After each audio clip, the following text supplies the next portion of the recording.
On this edition of the show, a voice from the grave 2,000 years ago.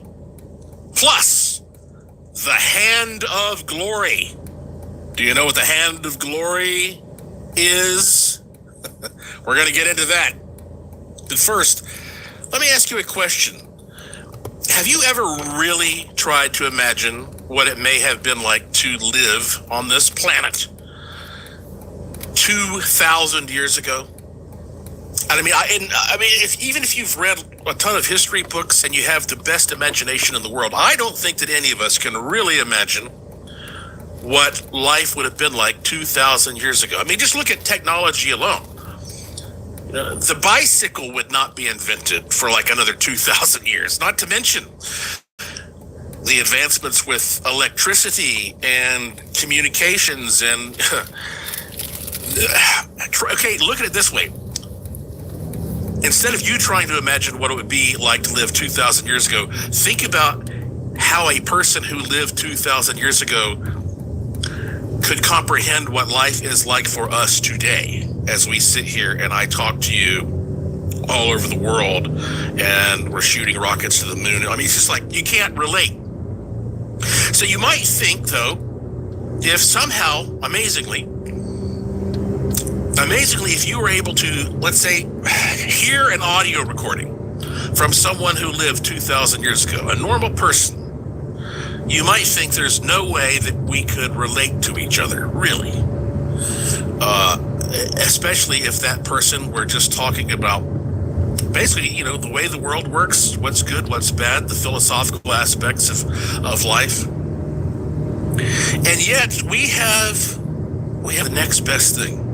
It's truly amazing. A lot of times when you say, well, somebody lived 2,000 years ago, we use Jesus as a reference. Well, about 100 to 150 years after Jesus was born, there was a Roman born named Marcus Aurelius.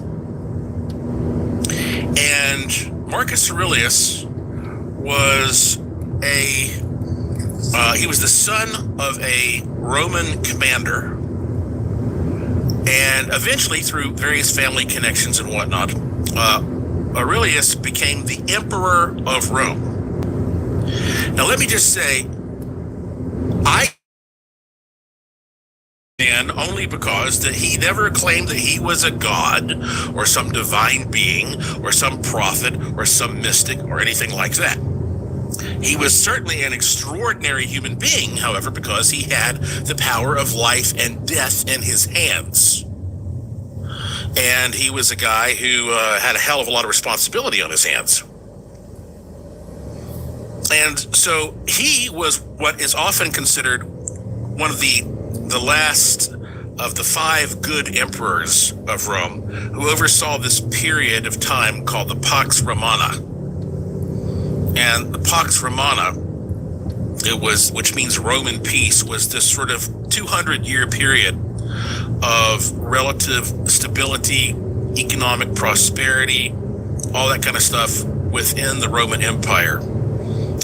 So everybody was kind of happy. It was like the good old days. Of course, that ended at some point. But during that period of time, he was the son of a military commander, and so he grew up fighting all the time. And even when he was the emperor, he was out there conducting military campaigns on a regular basis. And when he was 58 years old, he was out on a military campaign, and they believe that he died because there was a plague of some kind that swept through his army.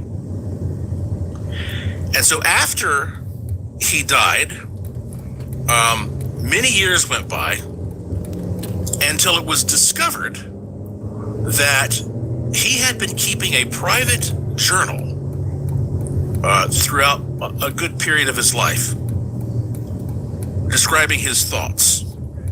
And let's see, I think the first time that this came to our awareness, there was a bishop.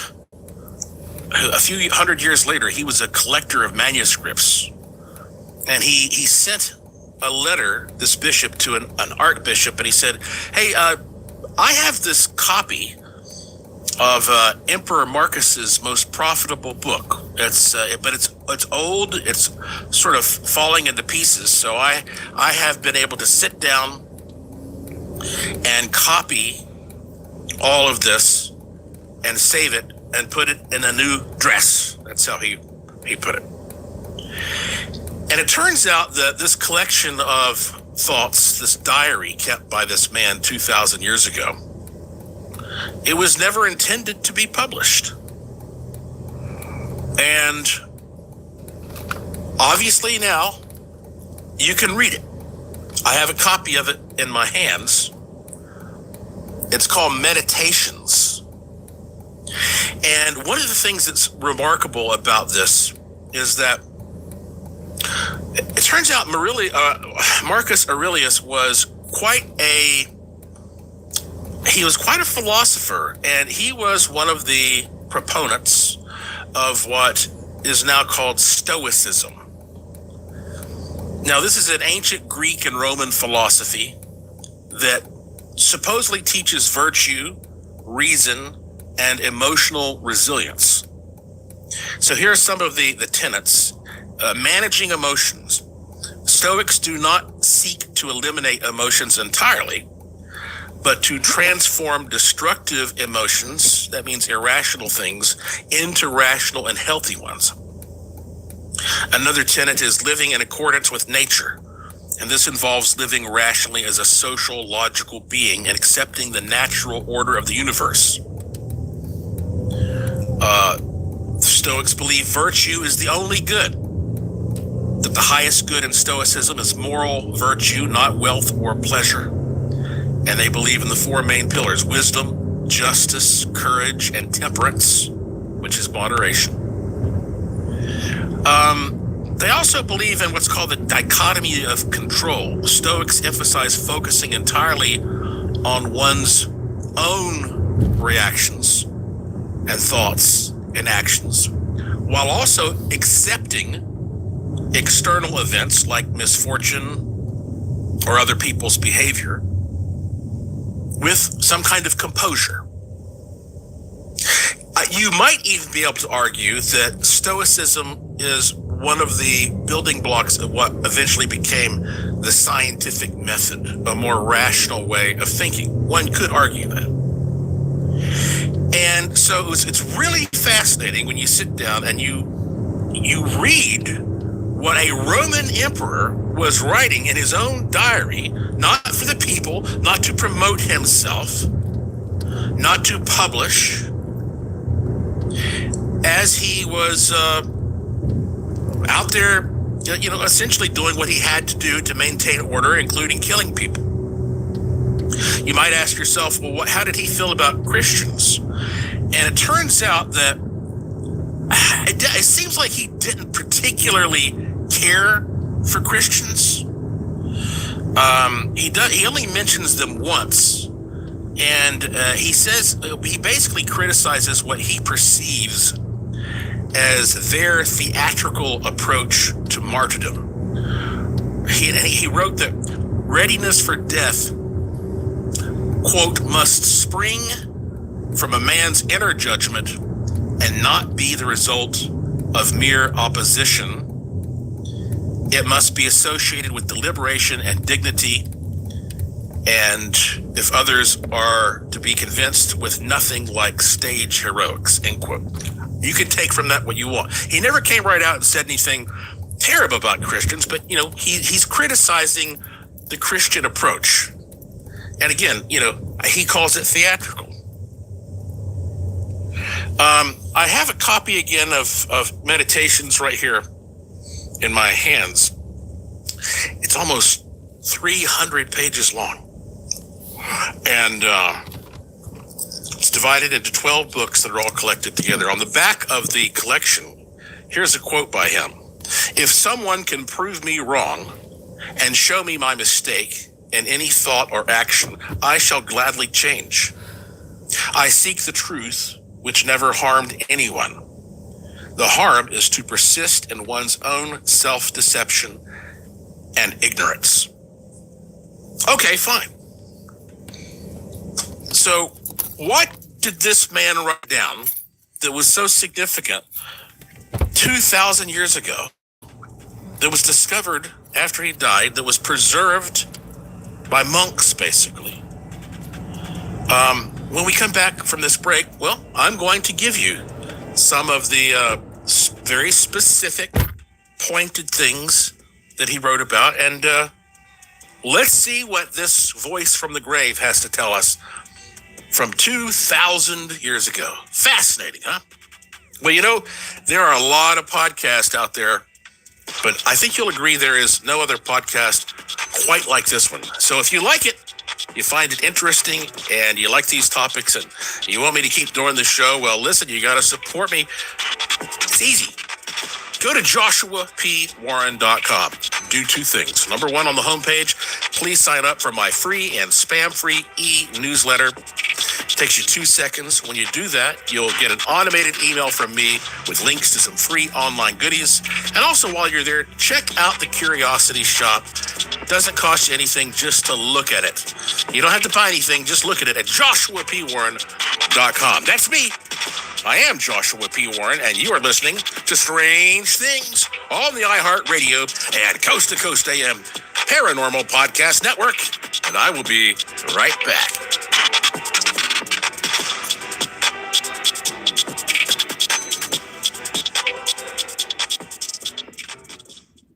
This message is brought to you by Smiths. Listening to podcasts about improving your life means you care about how you show up every day. You know small, consistent choices can make a real difference. And even on busy nights, Smith's has simple meal solutions ready to go, so you can stick with the choices that matter and keep those small habits going when time gets tight. Order online and pick up groceries at your local Smith's. Smith's. Fresh for everyone. I turned off news altogether. I hate to say it, but I don't trust much of anything. It's the rage bait. It feels like it's trying to divide people. If we got clear facts, maybe we could calm down a little. NBC News brings you clear reporting. Let's meet at the facts. Let's move forward from there. NBC News, reporting for America. Go on, get a little out there, into the big heart of Nevada, where you can go off-road and off the map, on 2 lakes or on horseback. Dip into hot springs and dive into deserts. Climb a mountain or make your best effort. See thousands of stars in some of the darkest skies. Stake out haunted hotels. Can you make it to sunrise? There's always something new to see, because we've got plenty of space to just be. Plan your trip at travelnevada.com. Hello, this is Malcolm Gladwell from Smart Talks with IBM. Today we're diving into a fascinating conversation with Stefano Pallard, Head of Fan Development for Scuderia Ferrari HB. Your pronunciation is strongly American. It's more Scuderia Ferrari. I'm still working on rolling my R's. But what I was able to learn from Stefano was the importance of engaging the tifosi, the Ferrari superfans in the digital age. Ferrari fans and super fans want to be part of something, want to belong to something. So they want to be part of a community, and ultimately they want to be part of a winning team. You've got Ferrari, which has a long history, design history. And now you're interacting in a kind of digital space. I'm curious how you balance those two traditions. When it comes to fan engagement, it's really digital technology and digital channels are the enable to create a deeper connection with our fans. To learn more about how Ferrari and IBM are using technology to build deeper connections with fans, visit ibm.com/Ferrari.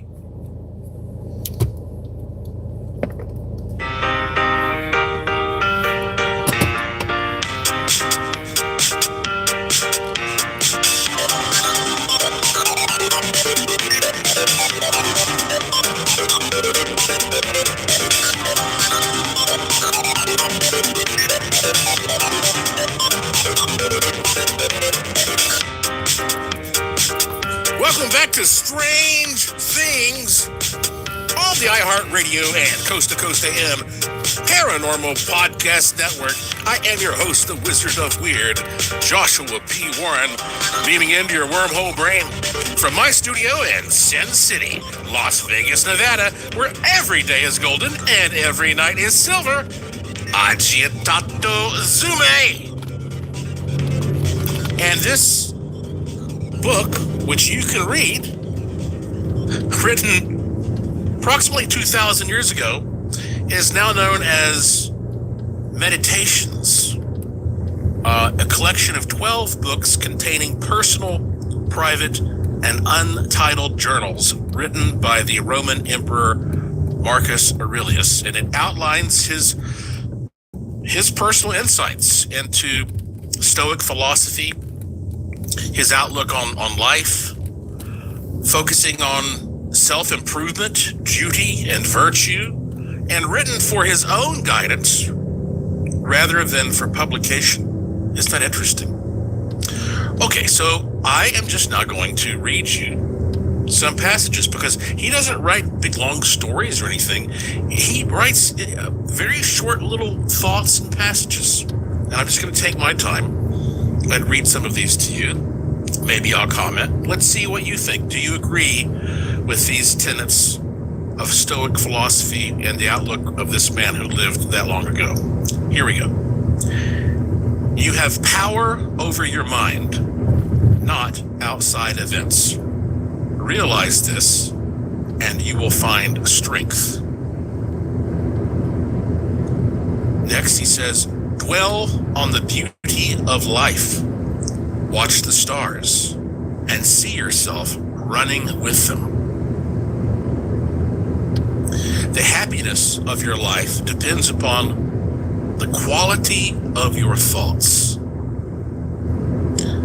Well, that's an interesting one, don't you think? Because that's basically sort of like, it borders on law of attraction type thinking. Let me repeat that one. He says the happiness of your life depends upon the quality of your thoughts.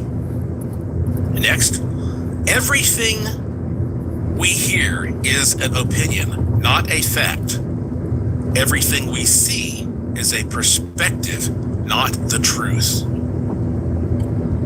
Wow, that's pretty profound, don't you think? Let me repeat that one. Everything we hear is an opinion, not a fact. And everything we see is perspective, not the truth. Boy, I think he's onto something there.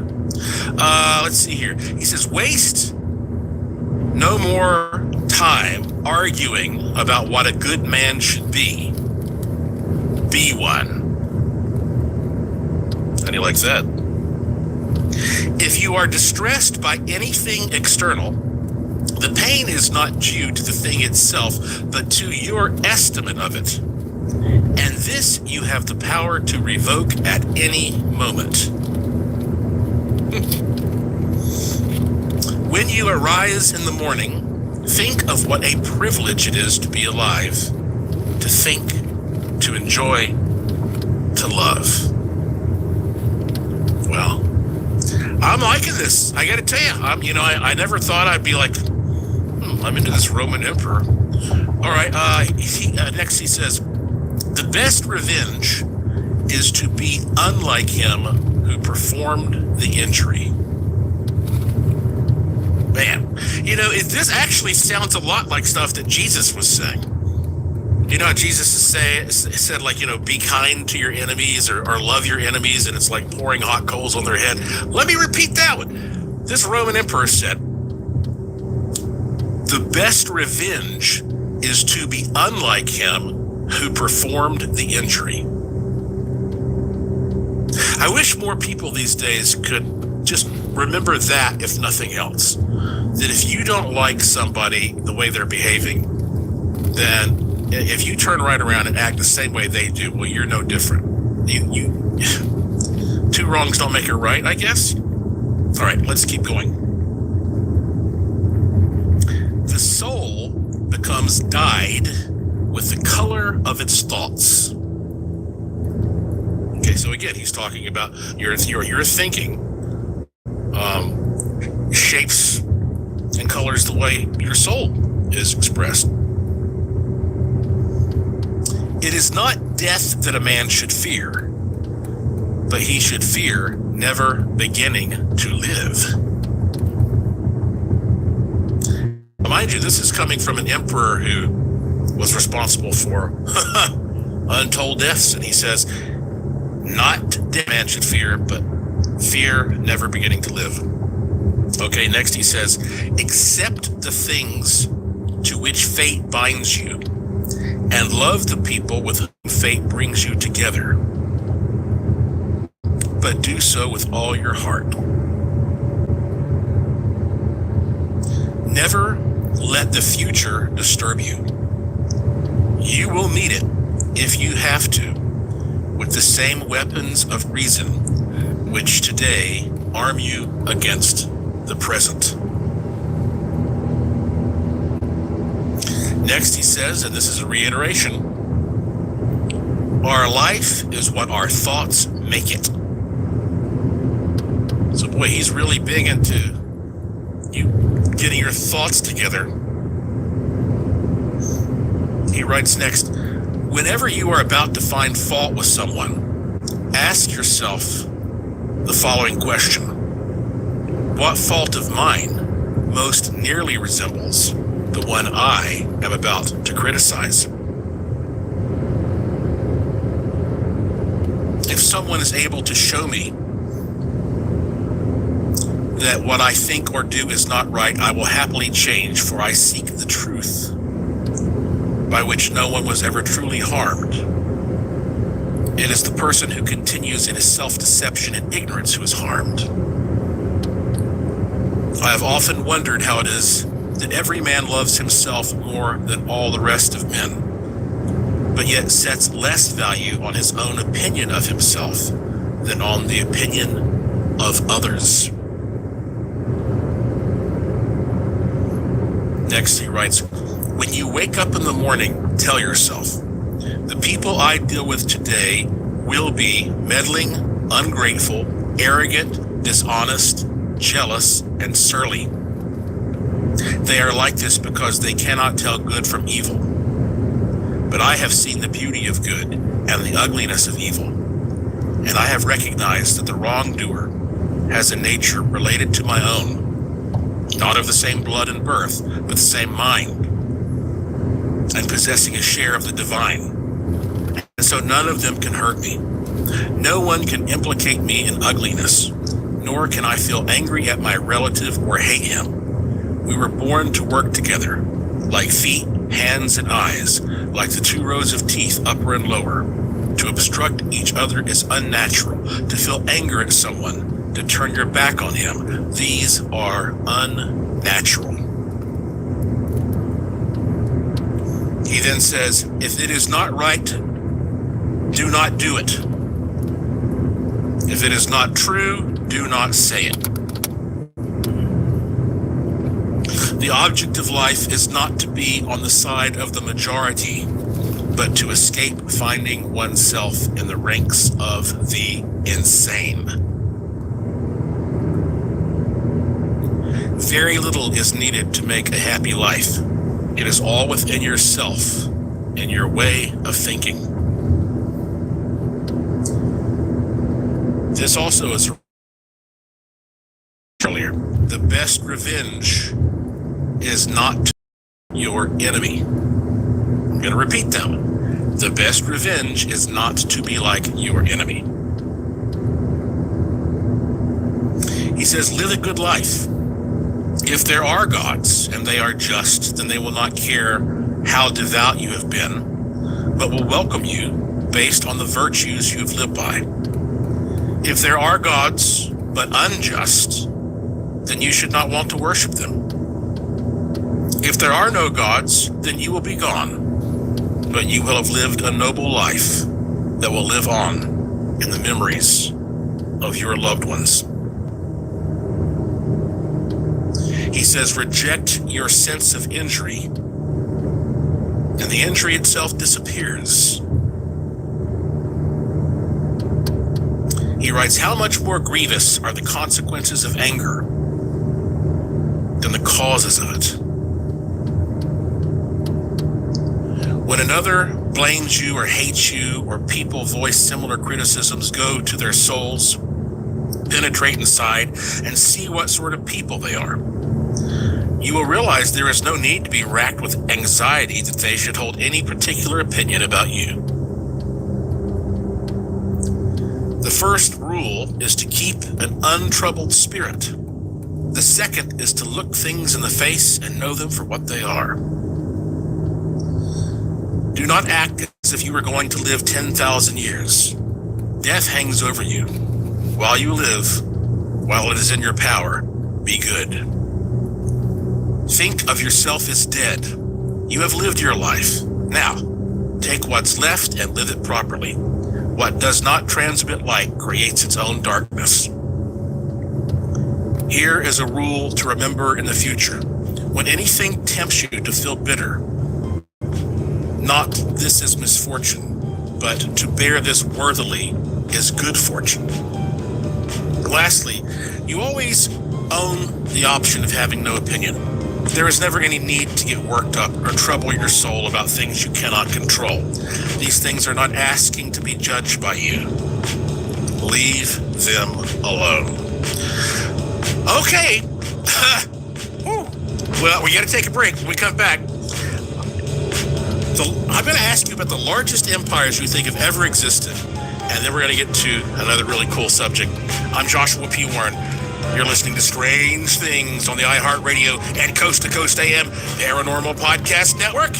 I'll be back after these important messages.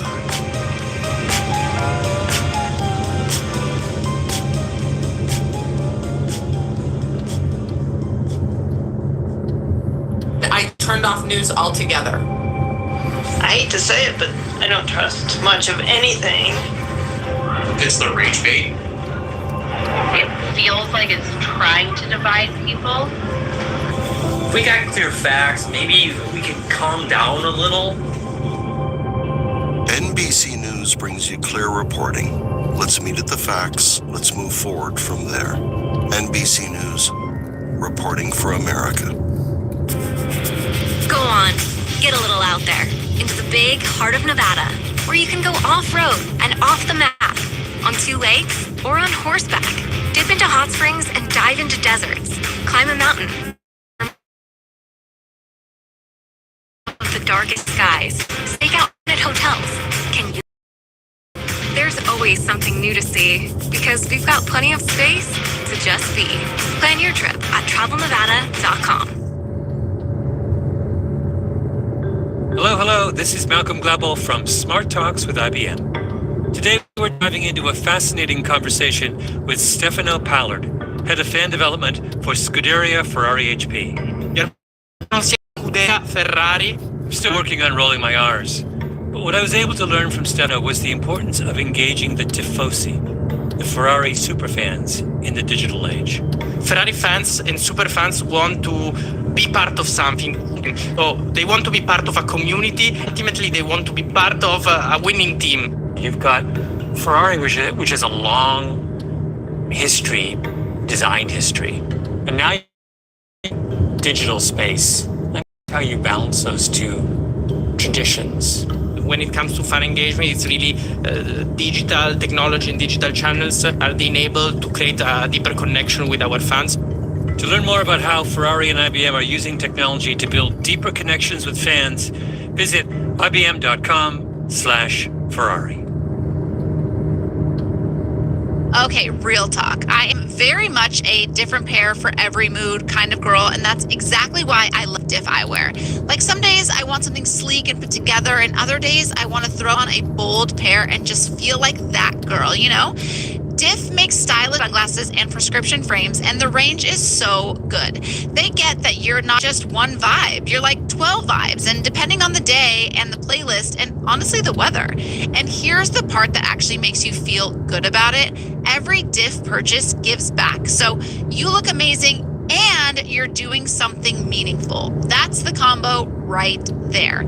So go check them out. It's diffeyewear.com. Define your style. Seriously, go look right now because you will not leave empty-handed. I'm just warning you. That's diffeyewear.com. Again, diffeyewear.com.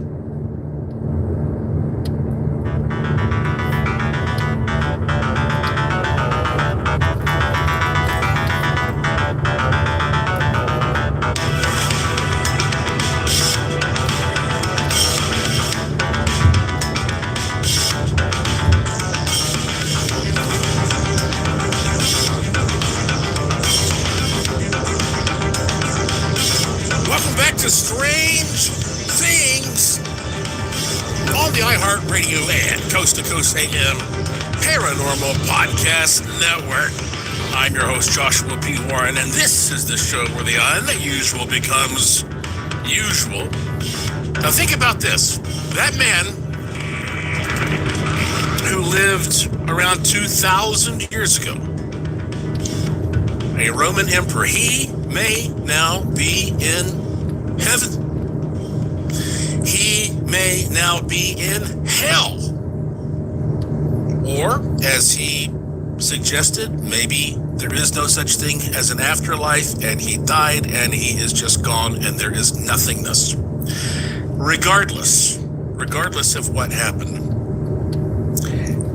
his voice just traveled 2,000 years into the future to speak to you.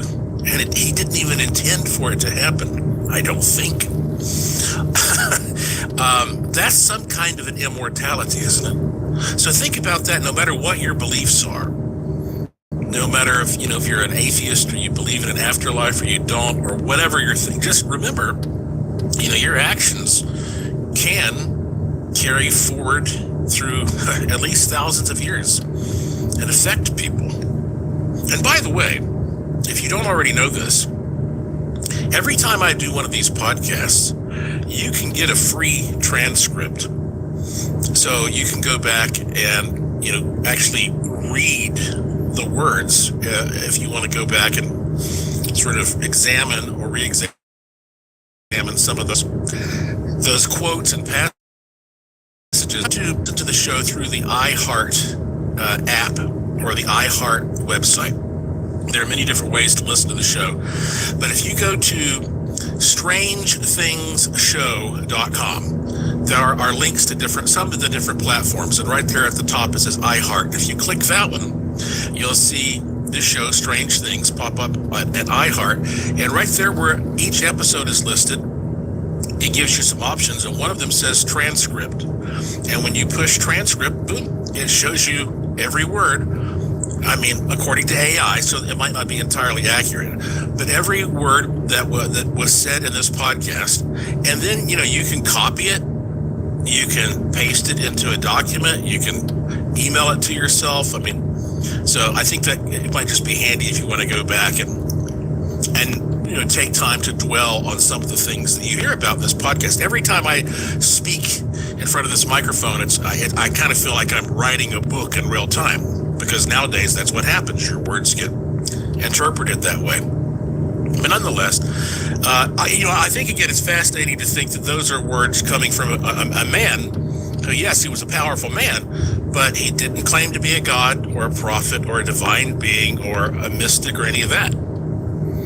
And that's one thing that makes it so interesting, because many of the things that he said align perfectly with what those people who claim to be prophets and whatnot have said. And, people talk about the great power of the Roman Empire. I got curious recently. I don't think I've ever brought this up on the show before. Maybe I have, but I wanted to go back and see, what have been the largest empires in the history of the world, to our knowledge. And I found a list, according to historians, and they say that, there are different definitions that they try to use for this. They include size, area, population, economy, power. I mean, there are a lot of different variables. But basically, they've sort of agreed on the idea that you can define an empire in this context as, quote, any relatively large sovereign political entity whose components are not sovereign, end quote. All right, so an empire. So let me ask you this. What do you think are the top 10? Let me just start with, what do you think is the number one largest empire, according to historians, that has ever existed on Earth? Take a moment, think about it. Good trivia question. What's the largest empire that's ever existed in the history of this Earth? They say number one is the British Empire. which peaked in 1920. Number 2. What do you think number 2 is? Number 2, the Mongol Empire. And, you're talking about originating in present-day Mongolia. It went all over the place. Number 3, the Russian Empire. That peaked in 1895. Let's see. Number 4, the Qing Dynasty, which peaked in 1790. Next, we have the Spanish Empire, 1810. Next, we have the Second French Colonial Empire, 1920. Next, we have the Abbasid Caliphate, which was an Islamic caliphate. Next, we have the Umayyad Caliphate. And then we have the Yun Dynasty. And then last on this list of number 10, the number 10 largest empire, the United States, which they say peaked out in 1900. Interesting, isn't it? You ever think of the United States as an empire? And if you keep going down this list, the Roman Empire is number 26 on this. And again, this is not according to me. This is according to historians who study this stuff and define it. But that's just interesting trivia, interesting for you to think about. A lot of you always hear about certain empires being so gigantic and powerful, but you start looking at like the Byzantine Empire, it's way down on the list. So anyway, it's funny how people have always sought power for one reason or another, and they'll do anything to get it. Anything to get it. And I've always been fascinated by some of these artifacts that you can find that people have used over time in order to try to gain power. And I mentioned recently that I wanted to tell you a little bit more sometimes about some of the things in my personal collection of oddities and novelties and just weird stuff. I actually have people who contact me all the time wanting to come over and do a documentary and that kind of stuff. And so far I haven't agreed to that, but at some point, maybe I will. We'll see. But one of the things that I would like to talk about on my list is something that people in old Europe, very, very spooky people, would use to gain personal power. It's called a Hand of Glory. Hand of Glory. I actually have one of these in my collection. At least let me put it this way. I have something called the Hand of Glory in my collection. The Hand of Glory is this macabre artifact from old Europe. And it is the dried and pickled hand of a hanged criminal. And it's used by thieves as a magical tool. They say the preferable hand is the left hand, which has always been considered the sinister hand. So you cut the left hand off of a hanged criminal. And then when a candle is made from the hanged person's fat, I guess you place when a candle is made from the hanged person's fat is placed in it. That doesn't make sense, does it? I just read the definition. But anyway, basically what you do is you turn the hand into a candle by lighting the fingertips or putting a candle in there, and the candle is made from the fat of the hanged person. There are different ways of doing this. But anyway, it's basically a candle made from the hand of a hanged man. And if you light this thing up, then supposedly this thing, which is called the Hand of Glory, gives whoever holds it amazing powers of burglary. So if you hold it, it will unlock doors for you, and it will render the people in the house immobile or asleep. and the candle will shine a light that only the thief can see. There are some of these in museums out there as well. Let's see, here's another way of describing it. A hand of glory is the dried and pickled hand of a hanged man, often specified as being the left. Old European beliefs attribute great powers to a hand of glory. The process for preparing the hand and the candle are described in 18th century documents. So, like I say, you basically, you make the candle from the fat of the person, and then you put the candle in the person's hand, or you can light the fingertips of the person's hand and turn those into a kind of 5-fingered candle. And you walk around with this thing, and they say that once you light it, the candle can only be put out with milk.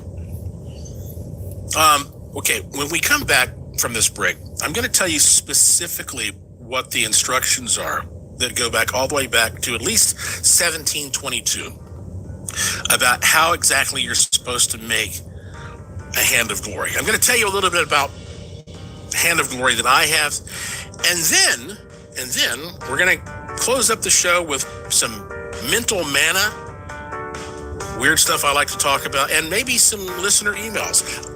I'm Joshua P. Warren. You're listening to Strange Things on the iHeartRadio and Coast to Coast AM Paranormal Podcast Network.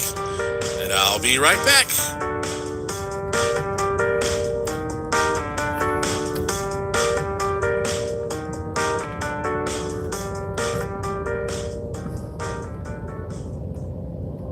I turned off news altogether. I hate to say it, but I don't trust much of anything. It's the rage bait. It feels like it's trying to divide people. If we got clear facts, maybe we can calm down a little. NBC News brings you clear reporting. Let's meet at the facts. Let's move forward from there. NBC News, reporting for America. Go on, get a little out there, into the big heart of Nevada, where you can go off-road and off the map, on 2 lakes or on horseback. Dip into hot springs and dive into deserts. Climb a mountain or make your best effort. See thousands of stars in some of the darkest skies. Stake out haunted hotels. Can you make it to sunrise? There's always something new to see because we've got plenty of space to just be. Plan your trip at travelnevada.com. Hello, this is Malcolm Gladwell from Smart Talks with IBM. Today we're diving into a fascinating conversation with Stefano Pallard, Head of Fan Development for Scuderia Ferrari HP. Your pronunciation is strongly American. It's more Scuderia Ferrari. I'm still working on rolling my R's. But what I was able to learn from Stefano was the importance of engaging the tifosi, the Ferrari superfans in the digital age. Ferrari fans and super fans want to be part of something, want to belong to something. So they want to be part of a community, and ultimately they want to be part of a winning team. You've got Ferrari, which has a long history, design history. And now you're interacting in a kind of digital space. I'm curious how you balance those two traditions. When it comes to fan engagement, it's really digital technology and digital channels are enabled to create a deeper connection with our fans. To learn more about how Ferrari and IBM are using technology to build deeper connections with fans, visit ibm.com/Ferrari. Okay, so can we talk about TIFF eyewear for a second? Because I'm a little have the cutest sunglasses and prescription frames, and honestly, the vibe is like whatever you're feeling that day. There's a pair for it. Chill day, got you. Going out, got you. And every purchase gives back, which I love. Go to diffeyewear.com and define your style. That's diffeyewear.com. You're welcome.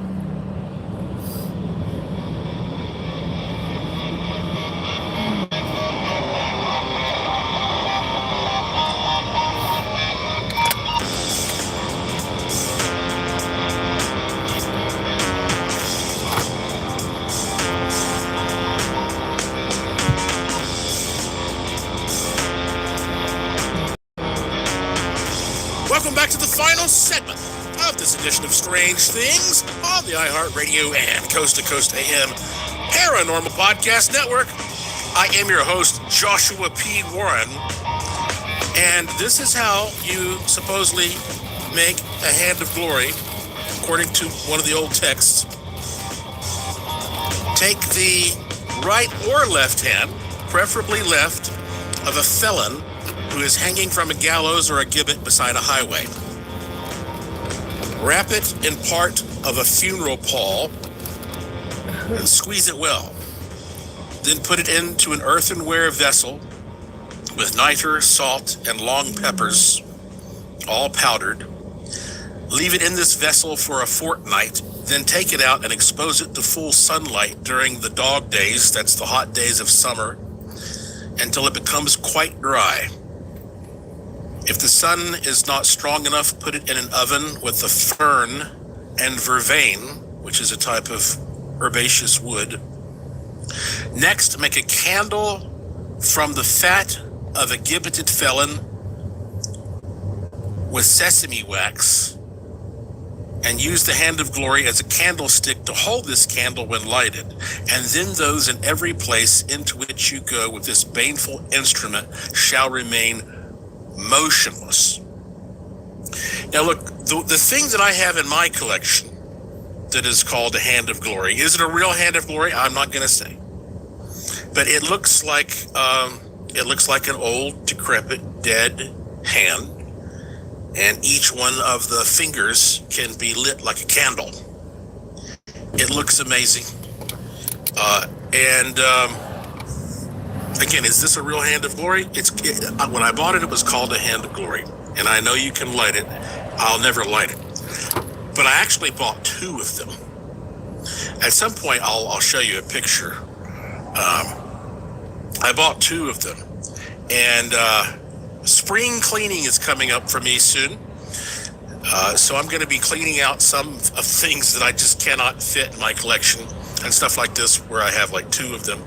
So I plan to sell one of my hands of glory, and that means if you're interested, then maybe you could win the auction on my second hand of glory. Just be sure you sign up for my free e-newsletter at joshuapwarren.com, and you'll find out when I start selling and auctioning off some of the things that I need to get out of my collection. I have 3 storage units full of stuff packed from side to side, floor to ceiling, strewn across this country, and it's not doing me any good just sitting there. So I'm going to be selling, a decent amount of stuff soon that are like unique one-off items. Before we run out of time, let's go to some listener emails and stuff like that. Oh, just recently we had a terrible storm, a winter snow and ice storm that spread across the United States here, majority of the country. As a matter of fact, I believe it broke records. Because I think I saw that there were more winter storm warnings in counties across this country at one time than ever before in all of history. And a lady posted this on a group online, and listen to this. She says, even though I was skeptical, I ordered a Tepaphone manifestation device from Joshua Warren. So I tried it out on the mega ice and snowstorm affecting the USA. I decided to start small with my city. We have in the past experienced days of outages from ice storms, and I did not want to face that again, especially with the weather so cold. Since I live in a suburb of Memphis, I concentrated on Memphis and the surrounding suburbs getting sleet and snow rather than freezing rain, which is by far the worst for power line, having power operating continuously, etc. And lo and behold, this area was in the middle of it, but we absolutely dodged the freezing rain, which affects power lines. In fact, I looked at the power outage map, and exactly 10 homes were without power. That is way fewer than normal weather, because our grid is old. As you can see, we definitely dodged a bullet look at the map. And then she actually placed the weather map there to prove what she was saying. Isn't that crazy? These Tepophones, again, if you go to my website, you'll see right now they should still be available in the Curiosity Shop. But I got this email from a listener named David. At one point, I talked about on the show that supposedly a lot of scientists have said that you can't really start forming memories until you're like 2 or 3 years old. But I actually mentioned that I had memories of being a baby and laying there in the crib before I could even speak. And I said, I don't know how unusual that is. The very first thing I ever remember seeing in my life was Cookie Monster, because I don't know, at one point I just know that I guess I had a stuffed Cookie Monster, like a Muppet, in the crib, and I just remember sitting there with this big blue monster. So the first thing that I remember comprehending in this life was something that was a fantasy creature. That may explain a lot. But I got an email from David. He said, memories from the crib. He said, me too. I remember being in the crib. He said, I could not talk yet, but I did understand what my parents were saying. It was frustrating as I struggled trying to make my thoughts into spoken words. No doubt, just babble came out, and I could tell my parents did not realize that I understood them. That's interesting, don't you think? So I wonder how many other people are like me and David. It's funny, speaking of childhood and, youthful memories and stuff like that, as I sit here talking to you, I look over and I have this letter opener. And when I'm going to be 50 this year, and when I was in elementary school, it was right in the heart of the DARE program. DARE, it's Drug Abuse Resistance Education. DARE to keep kids off drugs.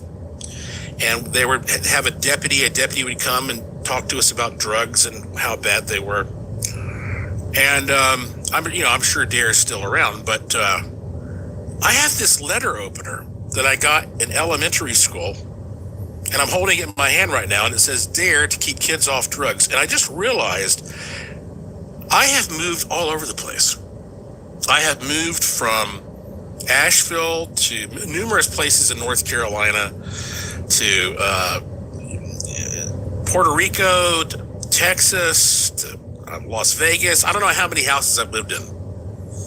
And you just can't keep up with anything. You lose everything, or stuff ends up in storage. But somehow, this little letter opener has followed me since I was a kid. Isn't that weird? Do you have some little weird object and you're like, how has this followed me for decades? And it looks almost pristine.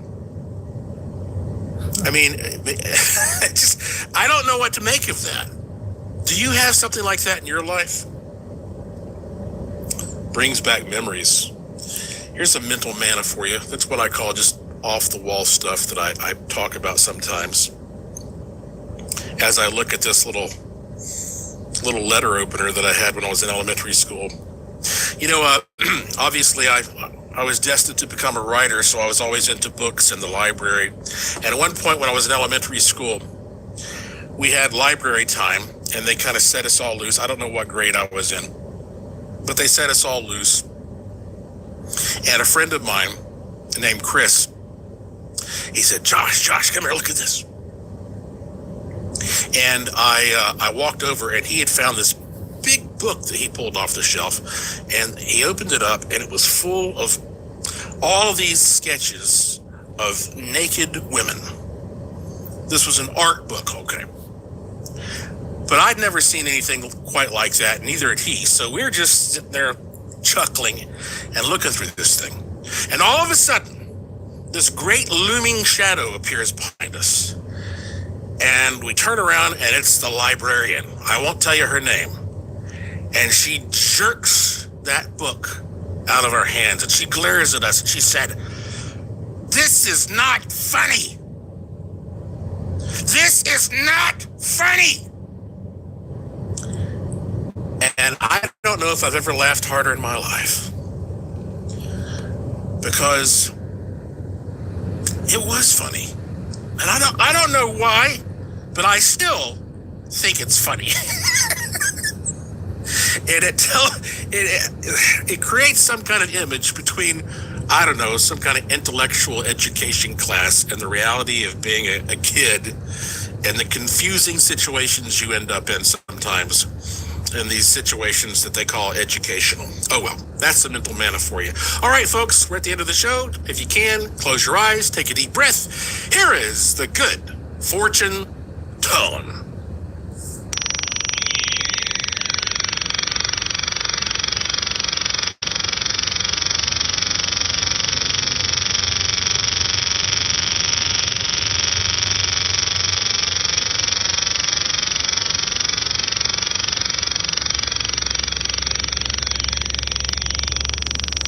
That's it for this edition of the show. Follow me at Joshua P. Warren. Plus, visit joshuapwarren.com to sign up for my free e-newsletter to receive a free instant gift, and check out the cool stuff in the Curiosity Shop, all at joshuapwarren.com. I have a fun one lined up for you next time, I promise. So please tell all your friends to subscribe to this show and to always remember the golden rule. Thank you for listening. Thank you for your interest and support. Thank you for staying curious. And I will talk to you again soon. You've been listening to Strange Things on the iHeartRadio and Coast to Coast AM Paranormal Podcast Network.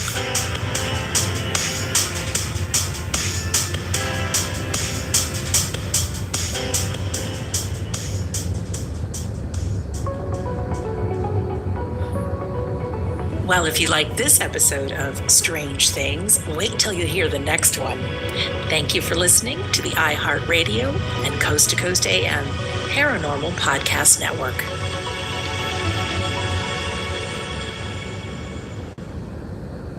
No matter what car you drive, you know that new tires can be an unexpected expense. Wait any longer, because your locally owned Big O Tires has the perfect tire. They'll get you back up and running fast with no credit needed financing. They work with multiple lending partners, so the financing is tailored to you. So if you need new tires, you can't afford to wait. Get into your locally owned Big O Tires, the team you trust. When you're a maintenance engineer in a beverage manufacturing plant, you keep production lines moving and quality on track because there's no room for slowdowns. With Grainger's vast selection of high-quality motors, sensors, belts, and hard-to-find parts, you can get what you need fast and all in one place, so nothing gets in the way of getting the job done. Call 1-800-GRAINGER, click Grainger.com, or just stop by. Grainger, for the ones who get it done.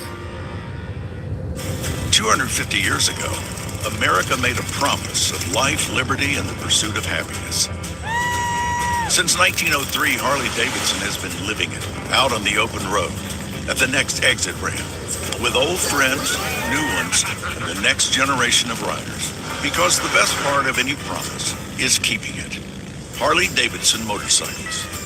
Ride.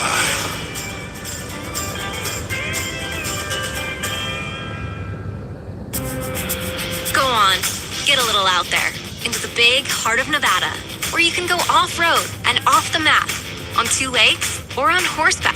Dip into hot springs and dive into deserts. Climb a mountain or make your best effort. See thousands of stars in some of the darkest skies. Stake out haunted hotels. Can you make it to sunrise? There's always something new to see because we've got plenty of space to just be. Plan your trip at travelnevada.com. This is an iHeart podcast. Guaranteed human. This message is brought to you by Smiths. If you're listening for a laugh or a fresh take on everyday life, you know it's often the little things that make everything more enjoyable and easier. And with Kroger, you can plan ahead by stocking your kitchen with fresh groceries and everyday essentials. The little things in your day feel easier right from the start. Order online. Groceries at your local Smiths. Smiths. Fresh for everyone.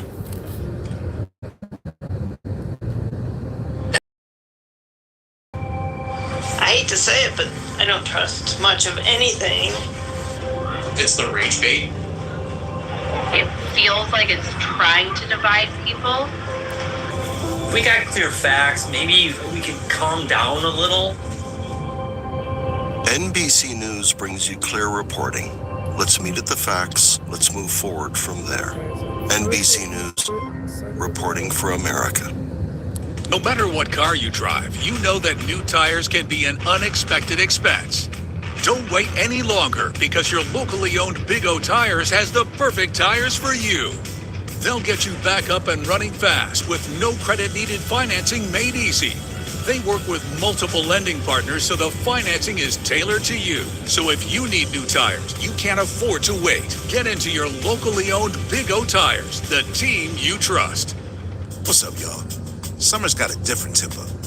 Everything's a little looser, brighter. One plan turns into another. You hear something, you stay a little longer. Next thing you know, you're somewhere you didn't plan to be. It's those in-between moments. That's where the ideas hit. Conversations stretch out, little memories sneak up on you. And sometimes, it's just about what's in your hand. That color, that chill. The new Tropical Butterfly Refresher from Starbucks. Guava and passion fruit flavors with mango pineapple flavored pearls. Yeah, that feels like summer before you even taste it. Funny how one small stop becomes the best part of the day. Start your summer rhythm with Starbucks. Try the new Tropical Butterfly Refresher from Starbucks. Welcome to the iHeartRadio and Coast to Coast AM Paranormal Podcast Network. Now get ready for Strange Things with Joshua P. Warren.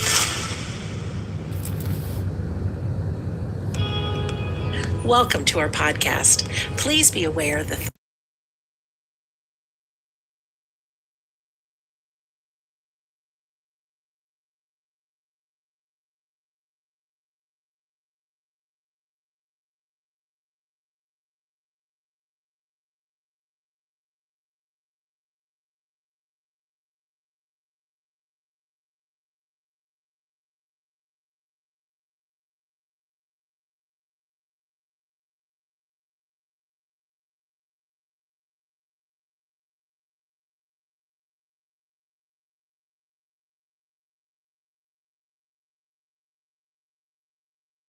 The Wizard of Weird. This is Strange Things with Joshua P. Warren.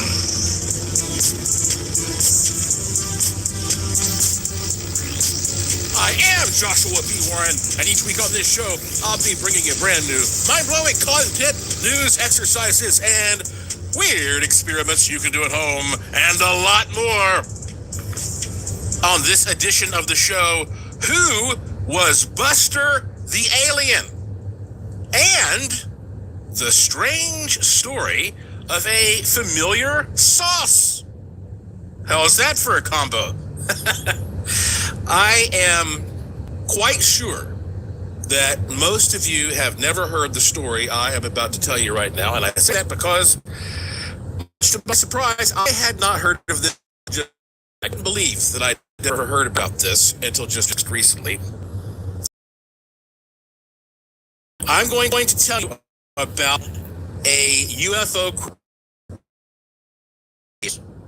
that may be just as significant as the Roswell crash of 1947. Except this is so obscure. It happened several years later, when I guess the military really kind of had the protocol that there still is a very good chance that some enterprising researchers could go look into this and find some stuff, because the Roswell incident has been combed over with a fine-tooth comb so many times over so many years that, it's like good luck going to Roswell and finding anything new at this point. The story I'm about to tell you, however, this is good enough to, you could go write a book about this, you could make a movie about it. There are probably things to be discovered here that nobody knows about. Let me begin by telling you that I live in Las Vegas, Nevada. And about a 30-minute drive, slightly southeast of the Vegas Strip, town of Boulder City, Nevada. It's one of my favorite towns in the entire country. Boulder City is so unusual because you would never guess that you were only 30 minutes from Las Vegas. And that's because, you know, when you're around Las Vegas, I mean, you do realize, you know, you're in the desert with a lot of flashy lights and tourist attractions. But in Boulder City, you're in this all-American town. It's sort of like the kind of place where you might film a Hallmark movie. They don't allow gambling there, for example. There are tons of antique shops, great little cafes and bars and restaurants, and some really interesting and odd attractions. Boulder City was built in order to house the workers who created the Boulder Dam, now known as the Hoover Dam. And a lot of the people who live there today are actually descendants of those workmen. So Boulder City is it's such a charming little place.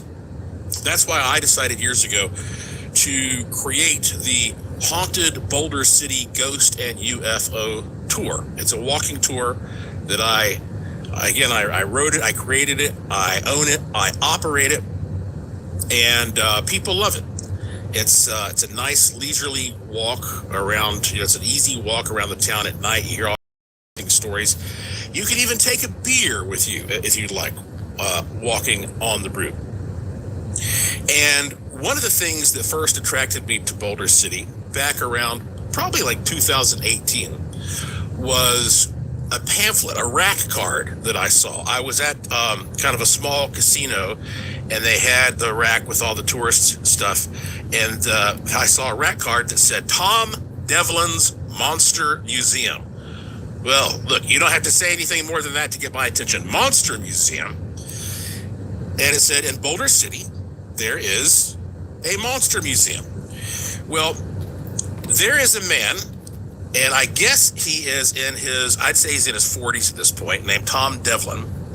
And Tom Devlin is a very well-known professional special effects makeup artist who works he's worked in all kinds of movies.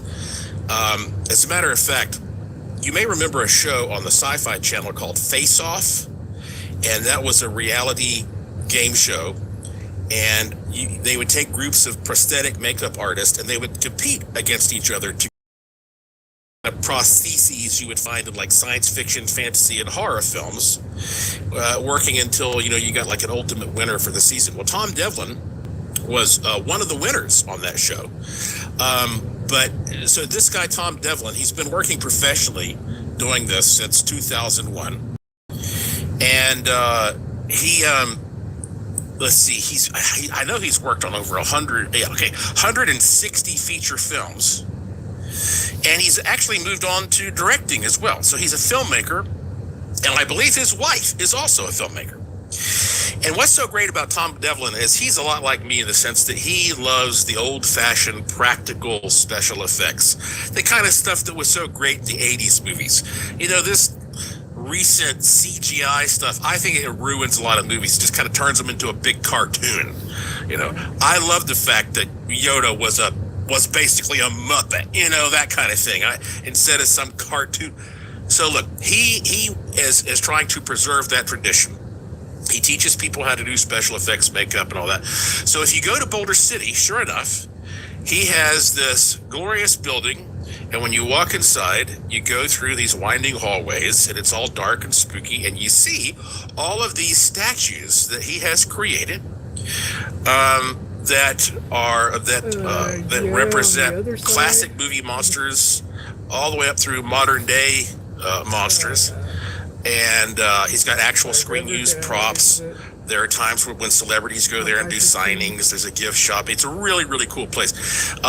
In fact, just about any time someone comes here to visit me in Las Vegas and I have the time to take them out and show them around, I always take them to Tom Devlin's Monster Museum. And so that gives you an idea of how much I like this place. And I love the fact also that, this is an independently owned endeavor. Like Tom Devlin and his team, they operate this, and it's sort of like, it's a to create this. It's not like some big corporate thing, you can tell he and his team have sat down, like taken their time to create each one of these. Well, anyway, I've been going to Tom Devlin's Monster Museum for years, and just recently, I mean months ago, he created a whole brand new kind of museum next to his. This one is dedicated exclusively to UFOs and aliens. It's called Outpost 51 Alien Museum, Extraterrestrial Research and Collection Facility of Boulder City, Nevada. And I thought, man, this guy thinks exactly like me. Like, I would love to have done something like that. So back in November of 2025, my sister and her friends were visiting. My sister celebrated her birthday here, and we went to Boulder City. We went to Outpost 51. By the way, the Tom Devlin's Monster Museum is tomdevlinsmonstermuseum.com. Outpost 51 is outpost51alienmuseum.com. Easy to find. And as I was walking around, I was surprised because I looked over and I saw a display. And I'm looking at a picture of it right here. It says Kingman UFO crash of 1953. I was like, that doesn't sound familiar to me. Because Kingman is not far from here. I'm talking about Kingman, Arizona. A very small town. I've never even been there. It is about an hour and 45-minute drive southeast of Vegas. It's considered a cold desert climate.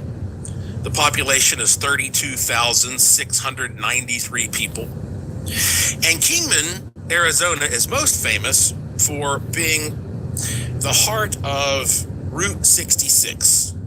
And to refresh you on what that is, and I know a lot of people listen to the show around the world, Route 66, it's often called, Kingman is called the heart of Route 66. It was established in 1926, and this was an iconic highway that connected Chicago, Illinois to Santa Monica, California. It was 2,448 miles. I don't know how many kilometers that is, but this was a major westward migration route during the Dust Bowl and a key military supply line of World War II.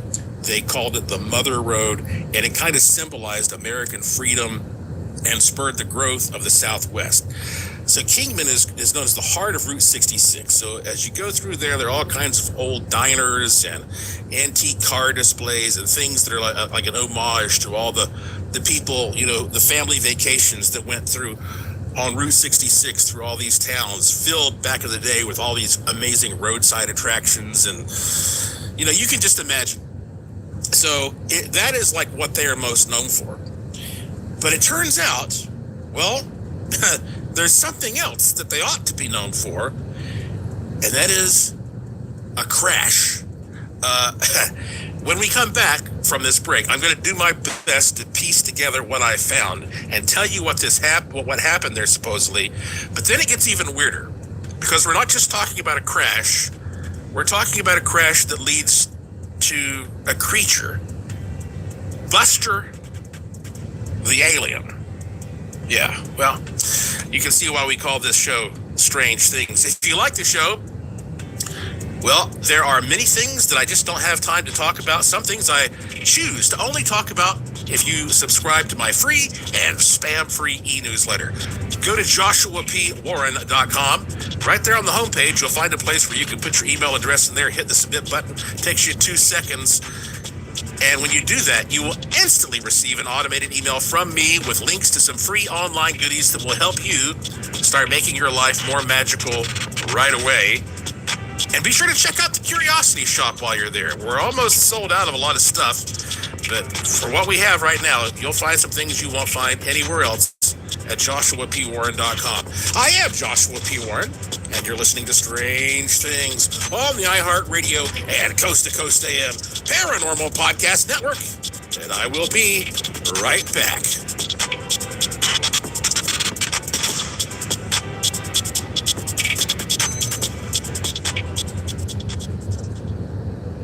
This message is brought to you by Smiths.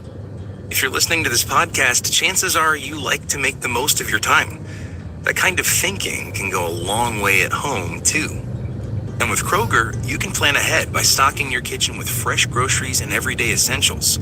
making the rest of your day feel easier right from the start. Order online and pick up groceries at your local Smith's. Smith's. Fresh for everyone.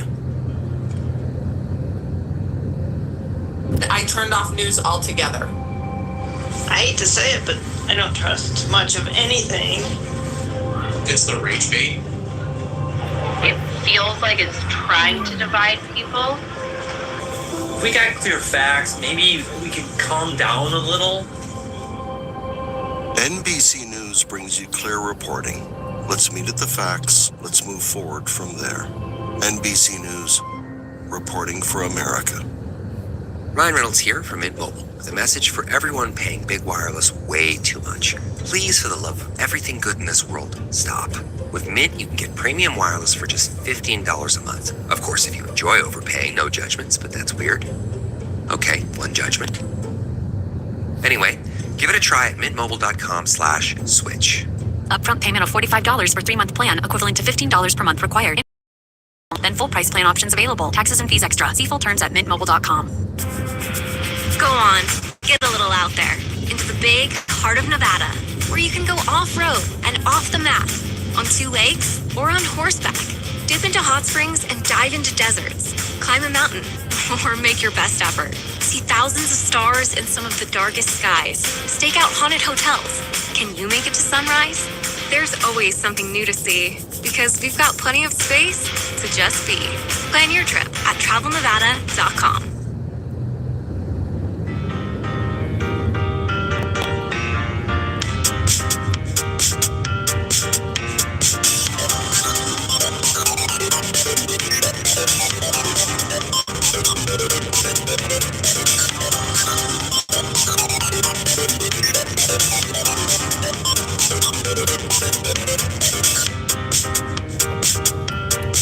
Welcome back to Strange Things on the iHeartRadio and Coast to Coast AM Paranormal Podcast Network. I am your host, the Wizard of Weird, Joshua P. Warren, beaming into your wormhole brain from my studio in Sin City, Las Vegas, Nevada, where every day is golden and every night is silver. Agiatato Zume. And as I tell you about this UFO crash in Kingman, Arizona, mind you, it could be UFOs crash, because as you'll hear in a moment, there are at least 11 people that I'm aware of who claim that they actually saw the crash happen at night in May of 1953, and that in some of the papers I found, it says that, some people saw one, some people saw two, but more importantly, when the military went out, there are lots of references to them getting 2 of these objects. So here's the Roswell crash was in 1947. What I'm about to tell you about happened in May of 1953, so 6 years later. And the information is kind of all over the place. It's very sketchy because, it always is when the government steps in and tries to cover things up. So I'm going to struggle a bit. I'm going to do my best to cobble together what I have been able to find to give you what I know. And then also keep in mind, some of this might be sort of redundant. In other words, I might tell you the same thing twice from 2 different sources, just so you can kind of see the way it's worded. I mean, bear with me.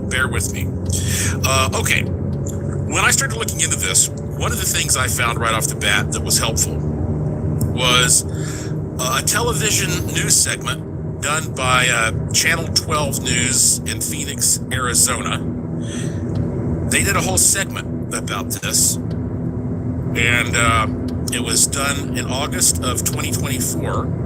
A reporter named Chase Golightly went out and tackled this, and he says in his report at 12news.com, he says, we all know about the famous Phoenix lights and other sightings in Arizona, but this case is different, and that it's there's a lot of very specific documentation here, including, like I say, bodies.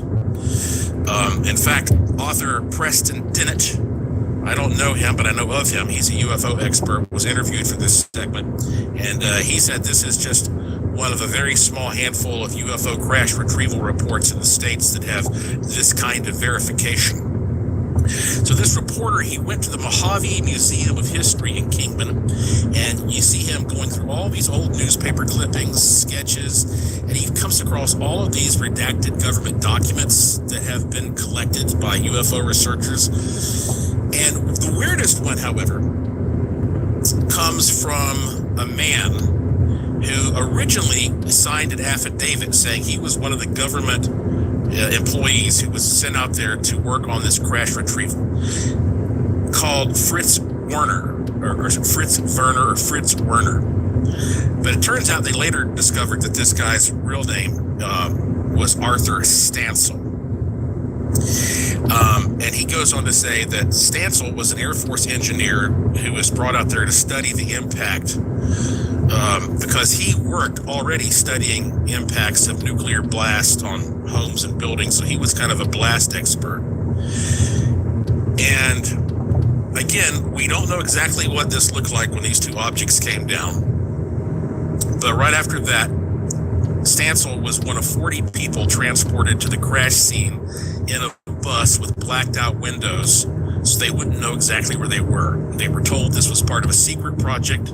When they arrived, one report in the library claims the UFO, measuring 14 feet high and 30 feet in diameter, was made out of unfamiliar metal plunged about 20 inches into the ground.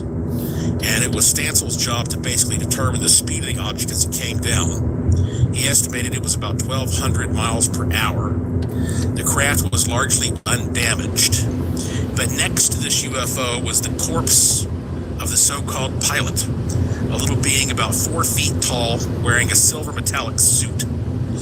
Surrounded by military police, the workers conducted their studies in the dead of night. And when they got back on the bus, an Air Force colonel made them take an oath of secrecy. Kept this secret for 20 years and then came forward and signed this affidavit. He was actually working with a UFO researcher I'll tell you more about in a second. This has become such a credible account 50 years later. Some kind of a secret about this crash was released by former Deputy Assistant Secretary of Defense for Intelligence Christopher Mellon. You've seen Christopher Mellon on a lot of TV shows. He was corresponding apparently with some kind of a senior U.S. government member whose name was acted in some of these documents. And this government member says that the public would be, quote, slack-jawed if word got out about what they know. Writing, the U.S. government seized the Kingman UFO, and pieces were taken to various Air Force bases, scientific labs, and studied intensely.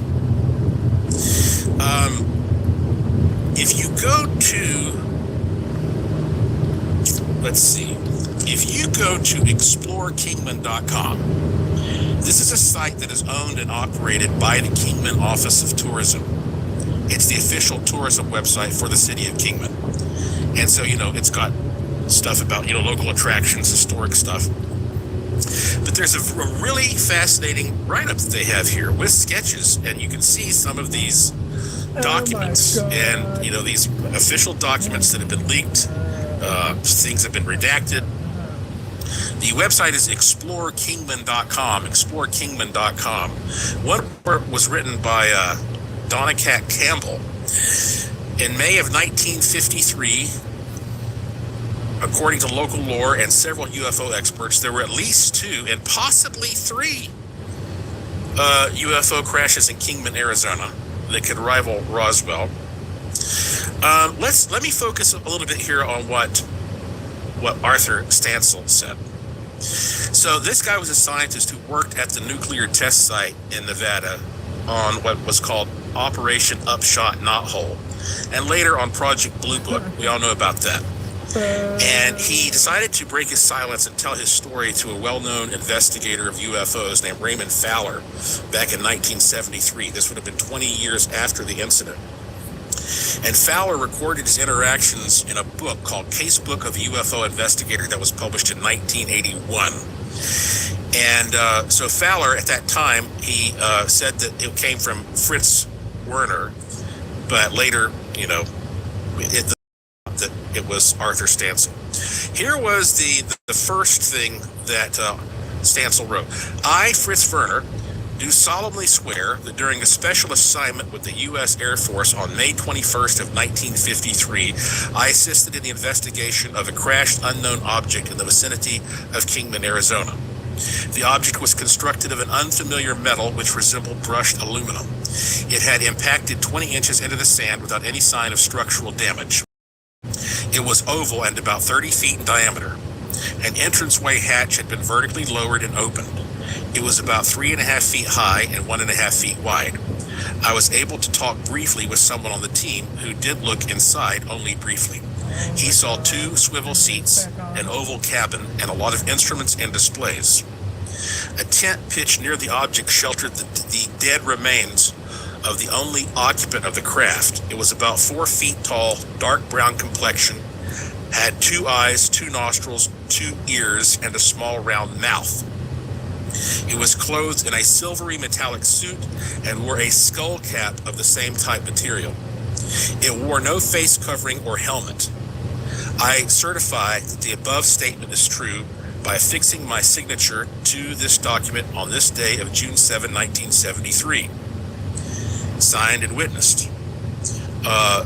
Apparently, Fowler looked into Stancil's credentials, and they were very impressive. There was no question about the fact that he had management positions at Wright-Patterson Air Force Base near Dayton, Ohio, et cetera, et cetera. I mean, he was a blast expert. He was on special assignment at the Atomic Energy Commission at the Atomic Proving Ground in Nevada. And in a longer statement later on, Stancil described even more about how all this went down. He said that he reported for special duty the afternoon of May 20th of 1953, was driven to Indian Springs Air Force Base, where he joined at least 15 other specialists. They were told to leave all their valuables, watches, rings, everything in the custody of the military police, and then put on a military plane and flown to Phoenix. They were not allowed to talk to each other. They were put on a bus with blacked out windows so they could not see where they were going. He said, quote, we rode for an estimated 4 hours. I think we were in the area of Kingman. We were told by an Air Force full colonel that a super secret Air Force vehicle had crashed, and that since we were all specialists in certain fields, we were to investigate the crash in terms of our own specialty and nothing more. Finally, the bus stopped, and we disembarked one at a time as our names were called, and escorted by military police to the area that we were to inspect. 2 spotlights were centered on the crashed object, which was ringed with guards. The lights were so bright that it was impossible to see the surrounding area. The object was oval and looked like 2 deep saucers, one inverted above. I've got to take a break. When we come back, I'm going to tell you more about what he saw there. And then, how does this apply to this brand new mystery, Buster the Alien? I'm Joshua P. Warren, and you're listening to Strange Things on the iHeart Radio and Coast to Coast AM Paranormal Podcast Network. I'll be back after these important messages.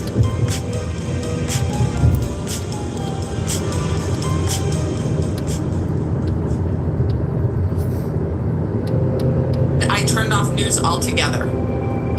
I hate to say it, but I don't trust anything. It's the rage bait. It feels like it's trying to divide people. If we got clear facts, maybe we can calm down a little. NBC News brings you clear reporting. Let's meet at the facts. Let's move forward from there.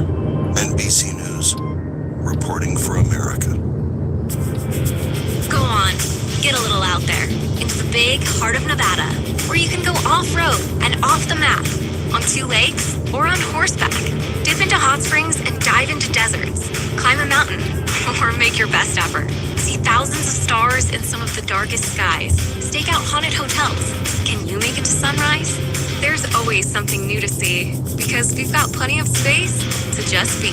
Plan your trip at travelnevada.com. When Kohler, the global design leader in luxurious kitchen and bath products, came to me and said, "Martha, we need an ambassador for our timeless, elegant, durable cast iron products." I said, "I'm in. Now let me see the factory." Weeks later, I was suited up in coveralls and work boots, walking through their Kohler, Wisconsin cast iron foundry. I stood next to the molten iron furnace, saw the hand-applying enamel, and touched the gorgeous finished products waiting to be sent out into the world. Since 1883, Kohler cast iron products have been forged and finished by the incredible craftspeople right in Kohler, Wisconsin. I'll tell you, I gained a newfound respect and appreciation for Kohler's cast iron craftsmanship.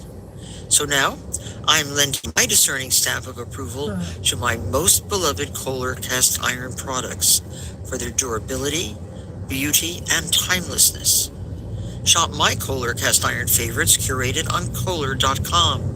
Bring the warmth, character, and enduring style of these timeless products into your kitchens and bathrooms.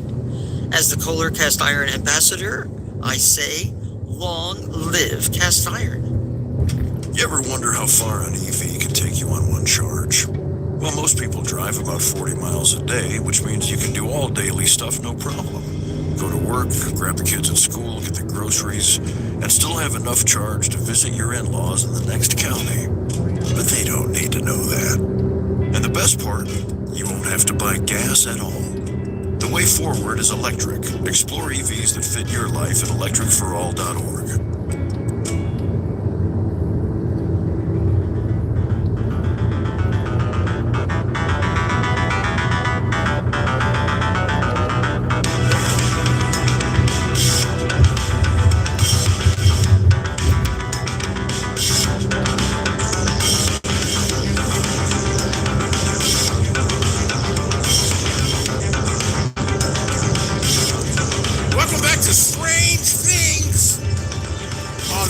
Radio and Coast to Coast AM Paranormal Podcast Network.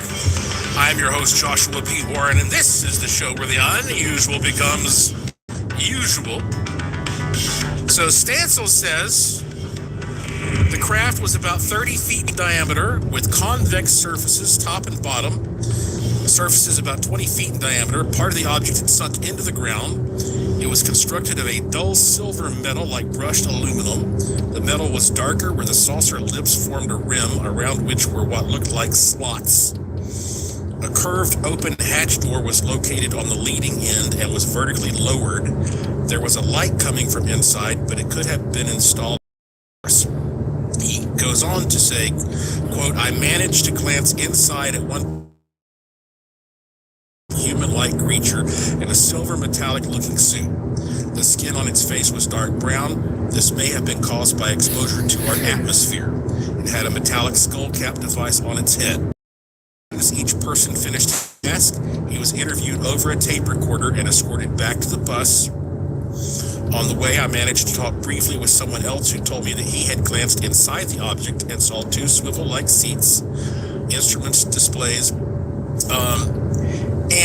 so I could give you many, many more details because, there's a surprising amount of paperwork and documentation and newspaper reports and leaked, supposedly declassified documents and stuff related to this. Now, this is a podcast. I can't break this down and give you all that information. But, a lot of people have speculated these crashes were caused by nuclear testing in the area. There is even one investigator who interviewed people who claimed that one of the aliens that came from this crash or another crash in Kingman around this time, that one of these crashes had an alien that was alive and could speak English, called him J-Rod. and that J-Rod continued working with the military and helping them to back engineer technology and that kind of stuff. This story goes on and on. But as usual with these types of stories, there's no firm resolution, because the idea is that something or some things crashed there around about May 20th, 1953. The military swooped in. They made everybody shut up.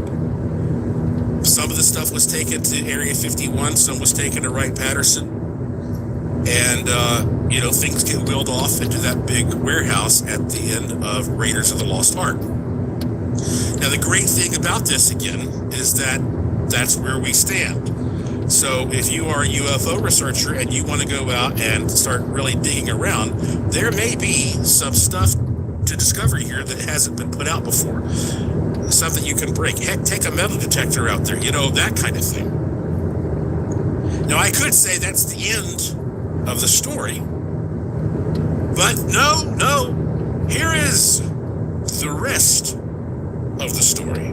Because as I was there at Tom Devlin's Outpost 51 Alien Museum, there was another display that caught my eye because it also regarded something I'd never heard about before.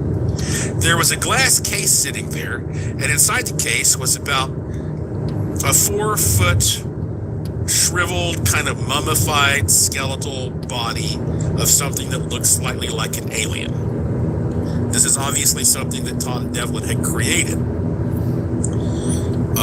Something what you might consider a gaff or something like that. But the sign next to it said, Buster, a shocking revelation. I was like, well, what the heck is Buster? What is this? And here's what the display says next to Buster. In 1973, a local man named Arlen McGrath discovered unusual skeletal remains on the banks of the Colorado River near Nelson's Landing, Nevada. Let me pause for a second and let you know that Nelson's Landing is about 38 minutes south of Boulder City, and it is it's this beautiful little, it's like a cliff and some land that kind of it's an outcropping there it's waterfront. It's right next to the Colorado River. So when you're on Nelson's Landing, it's like a great place where you could fish. You're standing there, you're looking across the Colorado River. One side of the river is Nevada, the other side is Arizona. So it's a very rugged area. I've only been there once or twice. And it also is, so again, it's like 38 minutes south of Boulder City. It's about an hour and 52 minutes north of Kingman, Arizona. That area is very haunted, by the way. A lot of miners went there. The Spanish first found gold in that area, Nelson's Landing, in 1775. They called it El Dorado.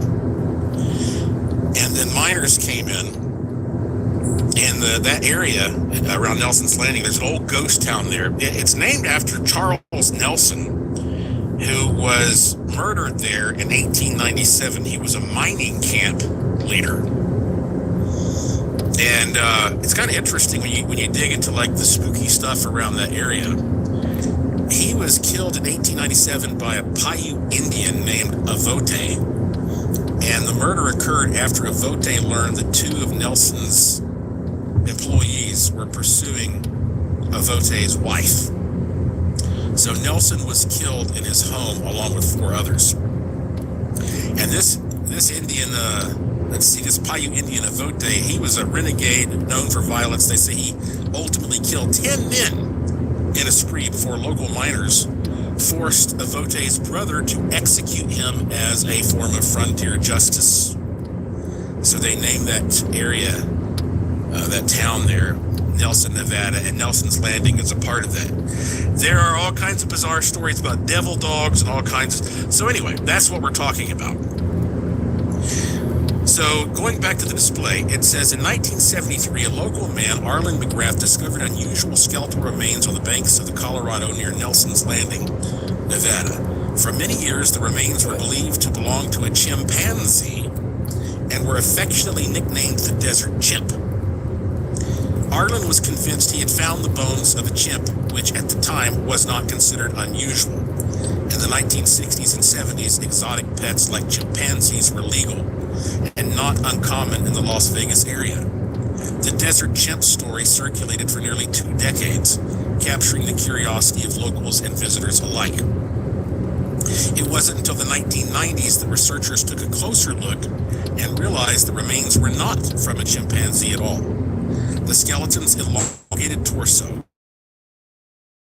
legs, and long arms did not match any known primate species. Instead, these features pointed to something far more mysterious.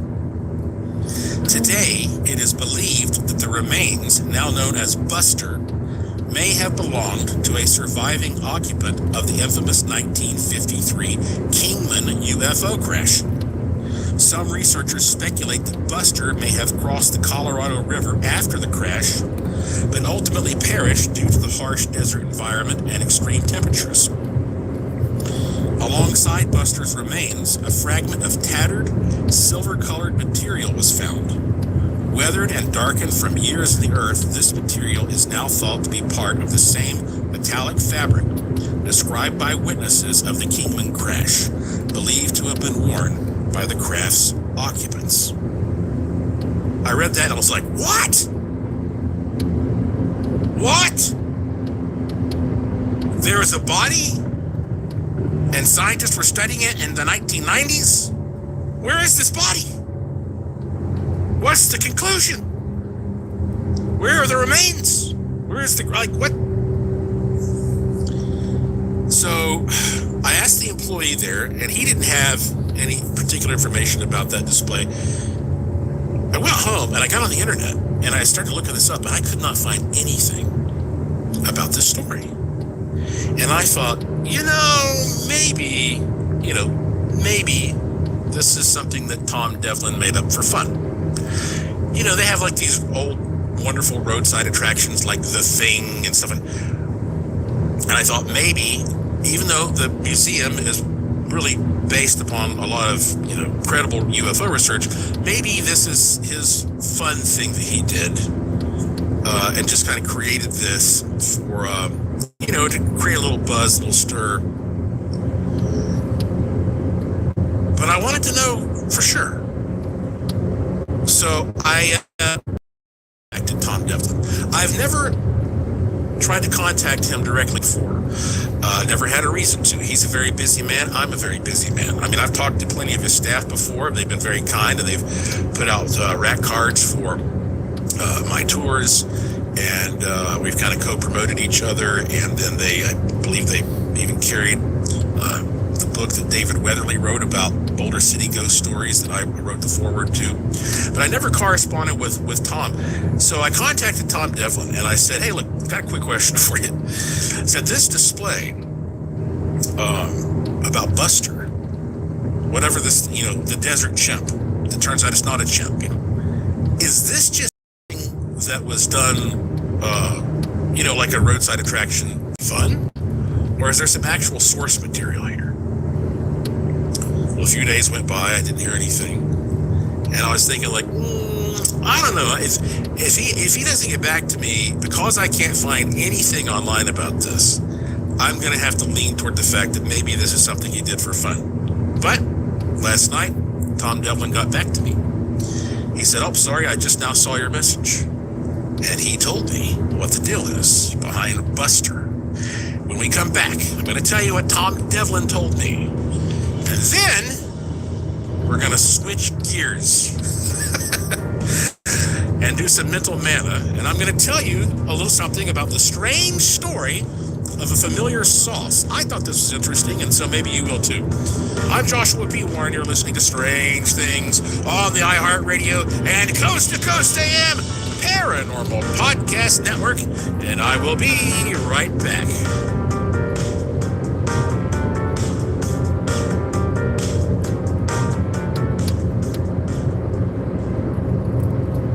I turned off news altogether. I hate to say it, but I don't trust much of anything. It's the rage bait. It feels like it's trying to divide people. If we got clear facts, maybe we could calm down a little. NBC News brings you clear reporting. Let's meet at the facts. Let's move forward from there. NBC News, reporting for America. Go on, get a little out there, into the big heart of Nevada, where you can go off-road and off the map, on 2 lakes or on horseback, dip into hot springs and dive into deserts, climb a mountain, or make your best effort. See thousands of stars in some of the darkest skies, stake out haunted hotels. Can you make it to sunrise? There's always something new to see, because we've got plenty of space to just be. Plan your trip at travelnevada.com. When Kohler, the global design leader in luxurious kitchen and bath products, came to me and said, "Martha, we need an ambassador for our timeless, elegant, durable cast iron products." I said, "I'm in. Now let me see the factory." Weeks later, I was suited up in coveralls and work boots, walking through their Kohler, Wisconsin cast iron foundry. I stood next to the molten iron furnace, saw the hand-applying enamel, and touched the gorgeous finished products waiting to be sent out into the world. Since 1883, Kohler cast iron products have been forged and finished by the incredible craftspeople right in Kohler, Wisconsin. I'll tell you, I gained a newfound respect and appreciation for Kohler's cast iron craftsmanship. So now, I'm lending my discerning stamp of approval to my most beloved Kohler cast iron products for their durability, beauty, and timelessness. Shop my Kohler cast iron favorites curated on Kohler.com. Bring the warmth, character, and enduring style of these timeless products into your kitchens and bathrooms. As the Kohler cast iron ambassador, I say, long live cast iron. You ever wonder how far an EV can take you on one charge? Well, most people drive about 40 miles a day, which means you can do all daily stuff no problem. Grab to school, get the groceries, and charge to visit your in-laws in the next county. But they don't need to know that. And the best part, you won't have to buy gas at all. The way forward is electric. Explore EVs that fit your life at electricforall.org.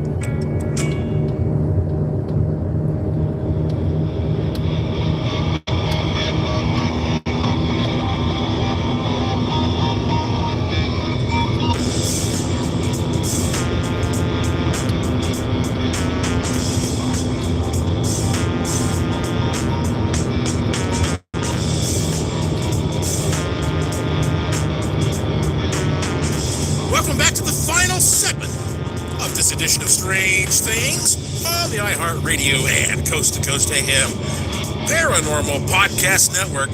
I am your host, Joshua P. Warren, and I asked Tom Devlin, is this Buster display? I mean, is this just something for fun?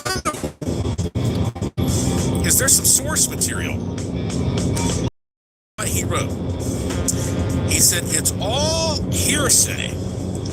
I never heard of this until but I have had several people tell me the story of the so-called desert chimp when working around Nelson's Landing on movies late at night. I did a film called Bikers versus Werewolves out there, and we spent a lot of time looking at the stars and talking about Nevada stuff that cannot be explained. I've had a couple of people in Outpost 51, customers, who have told me that this is one of their favorite local legends as well. And I always jump out of my seat and ask if they have any idea where the body was recovered, because I would like to make a video hunting for Buster's resting spot. Ha! Well, how do you like that? So Tom Devlin is saying this is a real local legend. Locals know about this. Locals have passed this along. So I think that's pretty exciting. You know, he could have said like, oh yeah, I just made that up for... No. He says, there are people... Bullshit. So look, where does that leave us? Well, I'll tell you what. If you are a UFO researcher, and again, you want to make a documentary or write a book, well, I have just given you a gift. You are welcome. Go out there.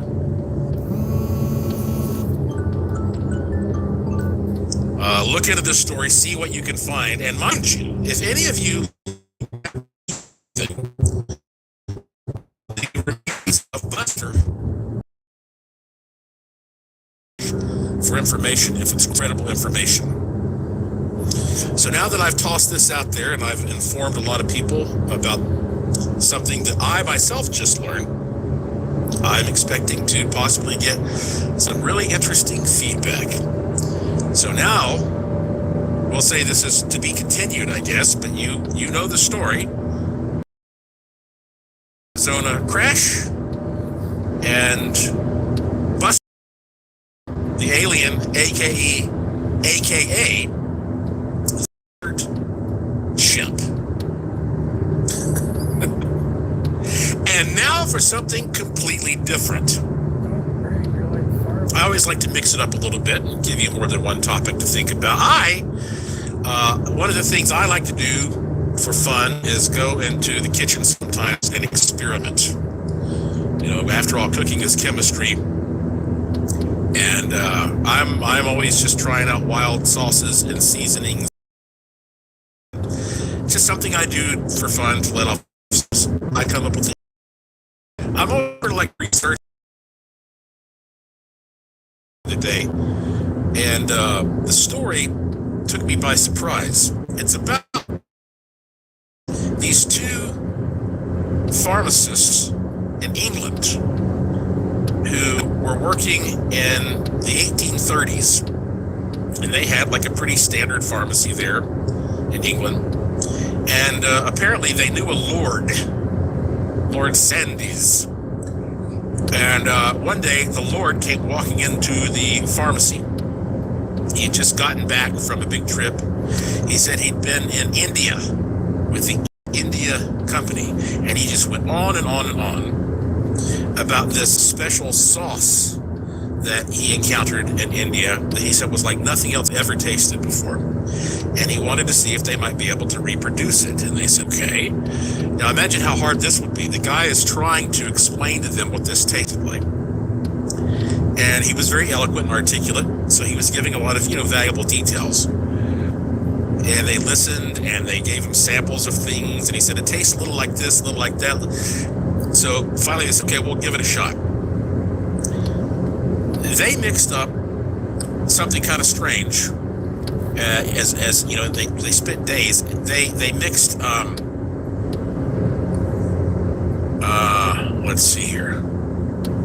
They mixed vinegar with molasses and anchovies and tamarind and onions and garlic and various spices. And after they mixed it all up, they took a whiff of it. We're like, oh, that's bad. Anchovies are little fish, right? So again, I don't know how they came up with it. Vinegar, molasses, anchovies, tamarind, onions, garlic, spice, various. Said, this is too strong. This is inedible. So they told him they were sorry that they just couldn't figure out how to nail what he was looking for. They had this fixed in a barrel, and they had a warehouse. They put the barrel away. I guess they could have poured it out, but for some reason they kept it in there. And then 18 months later, they needed some space in the warehouse. And so they went over and they decided, let's pour this crap in this. So they opened the barrel up and they smelled it and they said, wow, interesting. Now that it's been sitting here and fermenting for 18 months, it suddenly smells really nice. And they tasted it and they were shocked. They said it had become very mellowed and palatable. And they let the Lord taste it. He says, oh yes, this is it. This is perfect. Loved it. And they started sharing this sauce with other people, and everybody loved this weird fermented sauce with all these bizarre ingredients. Well, those pharmacists were named John Wheely Lee and William Henry Perrins. Lee and Perrins. and their pharmacy was in Worcester, England. And they started marketing this sauce in 1837 called Worcester sauce. I know that some people look at how it's spelled and they think it's called Worcestershire sauce, but no, it's pronounced Worcester sauce. And this thing became a huge hit, and to this day is a huge bestseller. I actually have a bottle in my hands right now. I have a refrigerator here in my studio. During the break, I took this bottle of Lea & Perrins out, the original Worcester sauce. And you don't have to refrigerate it. I like it cold, though, and it does hold the flavors longer if it's cold. And what's interesting, I love Worcester sauce. And when you take, I put a little bit of it in a shot glass here. I'm going to do it right now. When you put a little bit of it in a shot glass and alone, okay. Oh man, it's good. You can actually, I can taste the anchovies there. Now that I know that, maybe it's just my imagination. But once you know what the ingredients are, you can kind of taste all that. Now, actually, nobody knows the exact recipe because, I mentioned like there are other spices and stuff. It's one of those things where, like, to this day, the Lea & Perrins company, the original Worcester sauce company, they keep their actual hardcore recipe a secret. Like a couple people know it. It's one of those things that's written down, put into a vault somewhere. I guess it's like the herbs and spices. But they say that here's what really makes Worcester sauce so mysterious and so wonderful.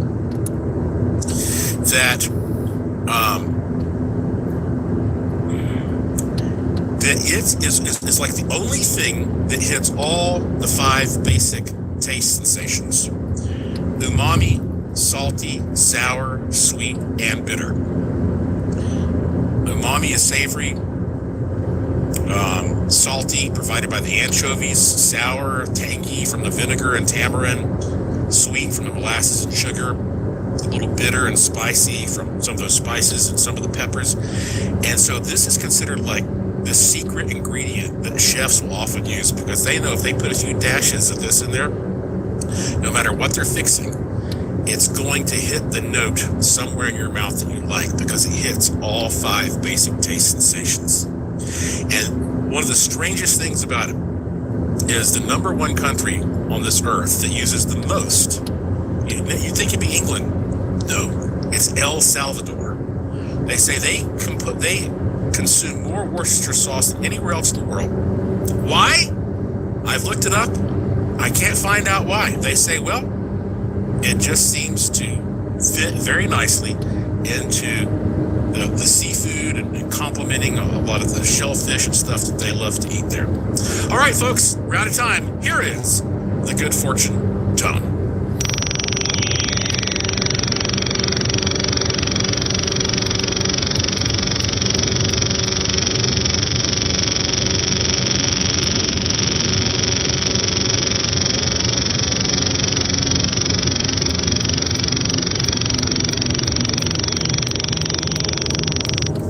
That's it for this edition of the show. Follow me at Joshua P. Warren. Plus, visit joshuapwarren.com to sign up for my free e-newsletter to receive a free instant gift, and check out the cool stuff in the Curiosity Shop, all at joshuapwarren.com. I have a fun one lined up for you next time, I promise. So please tell all your friends to subscribe to this show and to always remember the golden rule. Thank you for your interest and support. Thank you for staying curious. And I will talk to you again soon. You've been listening to Strange Things on the iHeartRadio and Coast to Coast AM Paranormal Podcast Network.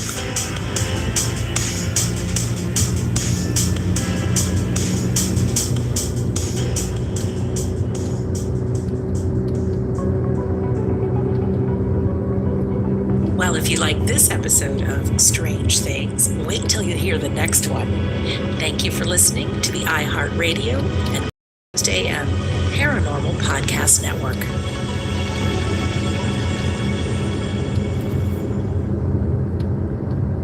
No matter what car you drive, you know that new tires can be an unexpected expense.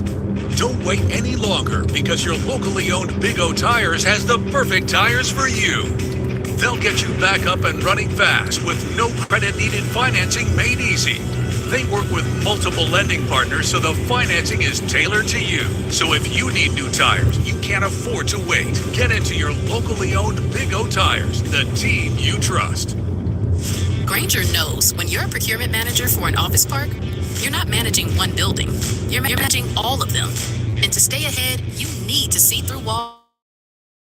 Lights about to fail, filters ready to clog, HVAC on its lap. You till something